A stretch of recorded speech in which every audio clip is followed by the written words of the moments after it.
Like looking over to see Kara checking out the food. Like, what did they make What did they here make today? here today? Ramen noodles. Ooh, help Yummy. yourself, Kara. All right, from the theater to your recliner, we're getting a breakdown of the most popular movies from over the weekend. Our friend Renee Danino is here live to tell us what's #1 at the box office. Hey, Renee. Hey, Renee. Hey, Wilfie.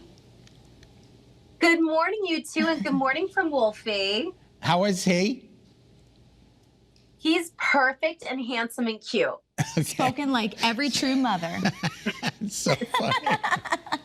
All right, so Renee, what ended up as the #1 movie from over the weekend? So this was kind of shocking. There was a lot of contenders, but horror fans united, and they made Five Nights at Freddy, again, the #1 movie. And by the way, the horror movie has now grossed a total of $113 million at the North American box office and $217 million at the global box office. So people are enjoying the horror movies. That is awesome. People want to keep Halloween moving, right? Absolutely. Yes. What came in second, the other top 5 or other top 4? Don't worry. I know you were, listen, I know you were about to start a GoFundMe for Taylor Swift. You don't have to. She is okay. She is in second place this weekend. So she did make under 14 million. Maybe we can talk about a fundraiser later at the end of the show, but she's in second. Killers of the Flower Moon, that's the Martin Scorsese flick, at 7 million. 4 was Priscilla, and 5 Radical. All right, I have 2 questions. The first is, The Killers of the Flower Moon, did Robbie Robertson, was that the last project he worked on with Scorsese for the soundtrack? Do you know? I do think it was. And another fun fact about that movie, theaters were actually on their own making an intermission, and they got a notice from Martin Scorsese himself saying, "Do not put an intermission in my film." Oh, get out. Okay. All right, and then the second question, Scott, I know you're wondering too. How did Priscilla do? What's the controversy too surrounding it?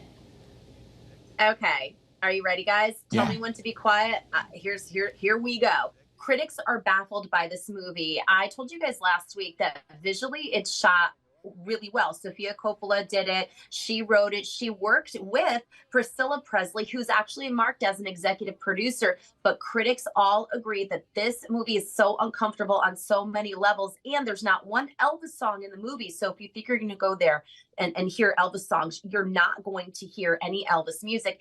And before her death, this is really sad, Lisa Marie Presley, there's email after email, countless, begging Sofia to not make this film. And there's talks that there was a little bit of a rift between her and her mom about this. And another thing I'll add, if you actually read the book this is based off of, written by Priscilla Presley, it's even more graphic than the movie. Yeah, and you said did you watch this one, Renee? It was upsetting, right? I'm going to be very honest. I was given some advanced screenings of this, and I couldn't sit through it. I found it a little uncomfortable. Again, Sofia Coppola, I mean, I guess they're supposed to invoke feelings out of you, and it was shot wonderfully. It was just definitely an uncomfortable watch, I have to say. Okay, wow. And surprising that there's no Elvis songs in that, I know, too, that's incredible. All right, what were people streaming this weekend?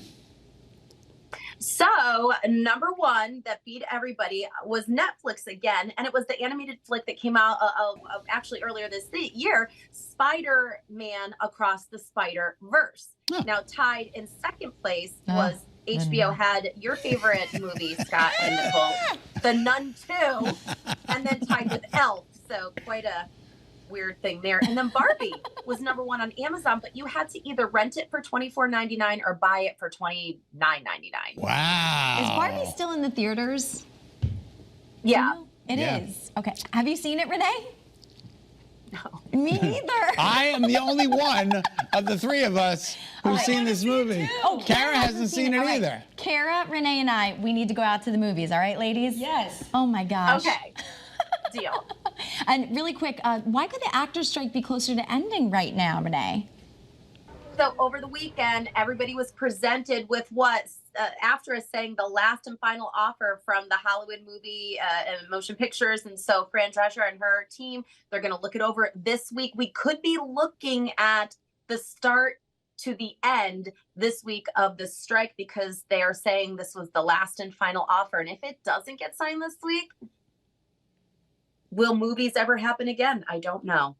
Oh, wow. Okay. I feel like it'll happen eventually, right? I mean, there has to be an end in sight for both movies. We're knocking wood. We hope so. All right. All right, well, give Woofy a kiss for us. Look at him. Look at him back there. He's tired. He doesn't even want to get up for a cookie. I know. He's tired of being so handsome. Oh, that's right. We left that out. He's a handsome boy. Thanks, Renee. We'll see you tomorrow.